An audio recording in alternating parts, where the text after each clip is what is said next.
Hi எல்லோரும் எப்படி இருக்கிறீங்க? அதிக நாட்களுக்கு பிறகு இந்த வீடியோ போடுறேன். ஏன்னு சொன்னால் என்னுடைய சொந்த சகோதரி இறந்து போயிட்டாங்க. அதனால் என்னால் தொடர்ந்து வீடியோக்களை போட முடியாமல் போயிடுச்சு. இருந்தாலும் நீங்கள் என்னுடைய வீடியோக்களை பார்த்து கொண்டு தான் இருப்பீங்கன்னு நான் நம்புகிறேன். வாங்க இன்றைக்கி என்ன வீடியோன்னு பார்ப்போம். இன்றைக்கி நான் ரெசிபி எதுவும் காட்டலை. கருவேப்பிலை எப்படி நாங்கள் மிச்ச நாளைக்கு சேமித்து வச்சுக்கிறது தான் காட்ட போகிறேன். அதாவது நம்ம கடையில் வாங்குறவங்களா இருந்தால் இல்லாட்டி கருவேப்பிலை கிடைக்காம அரிதாக கிடைக்கக்கூடியவங்களுக்கு இந்த வீடியோ ரொம்பவே பயனுள்ளதாகவும் தேவையுள்ளதாகவும் இருக்கும். உண்மையில் இப்படி செஞ்சு வச்சிங்கன்னா ஒரு வருடத்துக்கு நாங்கள் இந்த கருவேப்பிலையை யூஸ் பண்ணிக்கிறலாம். வெளிநாட்டில் உள்ளவங்களுக்கெல்லாம் கருவேப்பிலை அரிதாகத்தான் கிடைக்கும். அப்படி அதிகமாக கிடைக்கிற நேரத்தில் இந்த மாதிரி செஞ்சு வச்சுக்கிட்டிங்கன்னா அவங்களுக்கு யூஸ் பண்ணிக்கிறலாம். கருவேப்பிலையை கறிக்கு போட்டு சமைக்கும் போது தான் ஒரு திருப்தியான ஒரு மனநிலை கிடைக்கும். அது இந்த கருவேப்பிலையோட 2 எக்ஸ்ட்ரா பொருட்களும் சேர்த்து செய்கிறனால இந்த கலவை ரொம்பவே வாசனையாகவும் இருக்கும். கறிகளுக்கு போடுற நேரம் அதோட மருத்துவ குணமும் ரொம்பவே அமைஞ்சிருக்கிறனால நீங்கள் கட்டாயம் செஞ்சு பாருங்கள். இப்போ நான் அந்த கழுவுன இதெல்லாம் காஞ்ச பிறகு இந்த இலைகளை மட்டும் எடுத்துக்கிறேன்.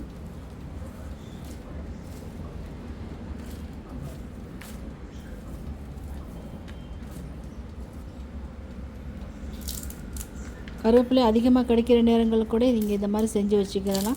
இதை நீங்கள் ஃப்ரிட்ஜிலேயே வைக்க தேவையில்லை.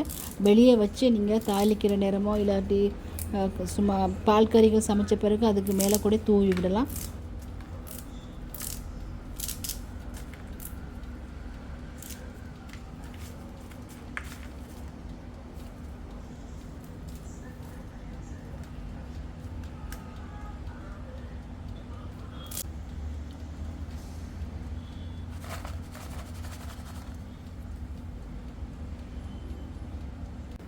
ஒரு நான்ஸ்டிக் பேன் இல்லாட்டி மண் சட்டியில் கூட இதை செஞ்சுக்கிறலாம். நான் ஃபஸ்ட்டுக்கு இதை சூடாக்கிக்கிட்டு நல்லா நெருப்பு நல்லா குறைச்சிக்கொள்ளணும். இப்போ நான் இந்த கருவேப்பிலைங்களை இதில் சேர்க்குறேன்.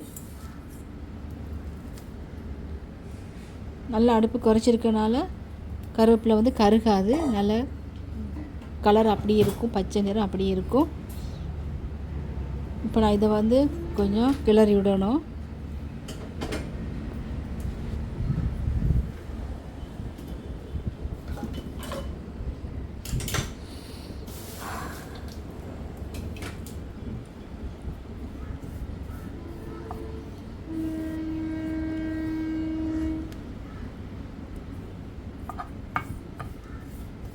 இந்த மாதிரி லைட்டாக கிளறி விட்டுக்கிட்டே இருக்கணும், இல்லாட்டி கருப்பாகிடும். கிளறி விட்டே இருக்கும்போது கருவேப்பிலை ஒரு மொறுமொறுப்பாக வரும்.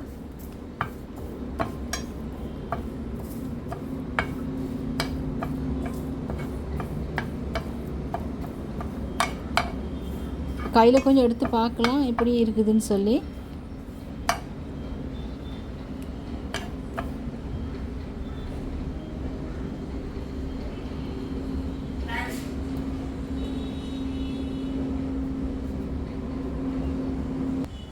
இப்போ நல்லா மொறுமொறுன்னு வந்திருக்குது.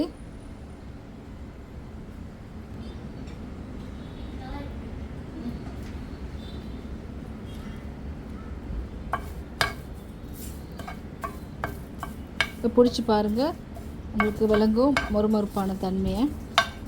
நல்லா கிறிஸ்பியாக வந்துருச்சு.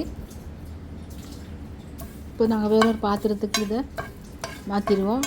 இல்லாட்டி அந்த சூடு அதில் இருக்கிறனால கருவேப்பிலை ஒன்று கருப்பாகிடும். பாருங்கள், நல்லா பச்சைன்னு இருக்குது. ஆனால் நல்லா மொறுமொறுன்னு இருக்குது.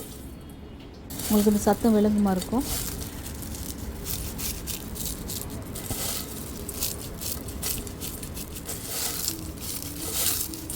இப்போ நாங்கள் ஒரு பாத்திரத்துக்கு இதை கொட்டிக்கிடுவோம். இப்போ அடுத்து இது கூட சேர்க்க போகிறது வெந்தயம் ஒரு 1.5 டேபிள் ஸ்பூன் சேர்த்துக்கிறேன். நீங்கள் அதிகமான அளவு கருவேப்பிலை செஞ்சு வைக்க போகிறீங்கன்னு சொன்னால் உங்களுக்கு வெந்தயம் ஒரு 2.5 டேபிள் ஸ்பூன் சேர்த்துக்கிறலாம்.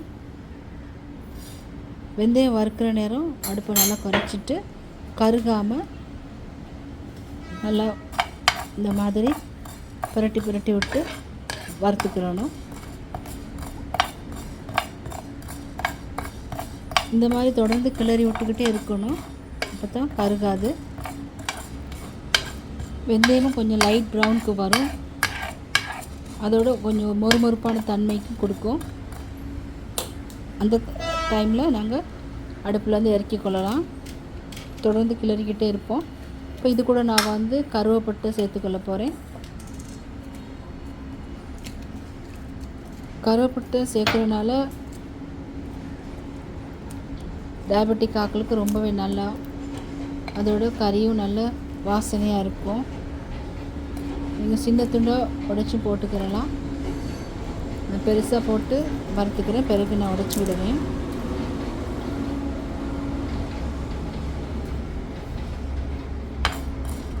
இதே நான் 1 செகண்ட் போல் வறுத்துக்கொள்கிறேன்.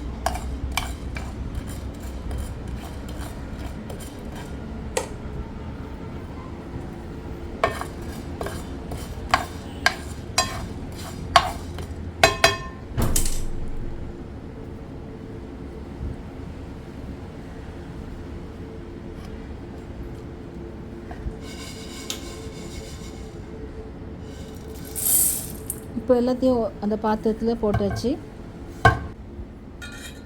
இப்போ நான் ஒரு சுத்தமான ஒரு பாட்டிலில் இதெல்லாம் போட்டு வைக்க போகிறேன். போட்டு நல்லா மூடியால் நல்லா டைட்டாக மூடி வச்சுக்கொள்ளணும். தேவைப்படுற நேரம் எடுத்து நாங்கள் கறிங்களுக்கு யூஸ் பண்ணிக்கிறலாம். நீங்கள் ஃப்ரிட்ஜிலலாம் வைக்க வேண்டிய அவசியம் இல்லை, வெளியே வச்சுக்கொள்ளுங்க. கறிகளுக்கு வாசனையும் மருத்துவ குணங்களும் தரக்கூடிய இந்த கருவேப்பிலை கலவையை நீங்களும் செஞ்சு பாருங்கள். செஞ்சு பார்த்துட்டு எப்படி இருந்துச்சு சொல்லி கமெண்ட்டில் சொல்லுங்கள். உங்களுக்கு இந்த வீடியோ ரொம்பவே யூஸ்ஃபுல்லாக இருக்கும்னு நினைக்கிறேன்.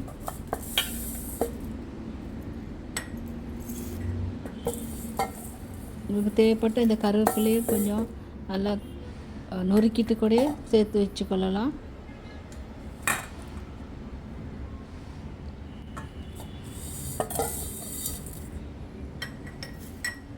பிளாஸ்டிக் பாட்டிலில் போட்டு வைக்கிறத விட கண்ணாடி பாட்டிலில் போட்டு வைக்கிறது ரொம்பவே நல்லா.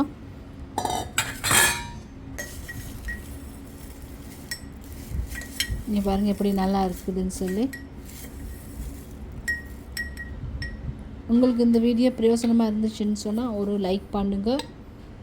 தொடர்ந்து இந்த வீடியோ பாருங்கள். இந்த வீடியோ பார்த்ததுக்கு ரொம்ப நன்றி. வணக்கம்.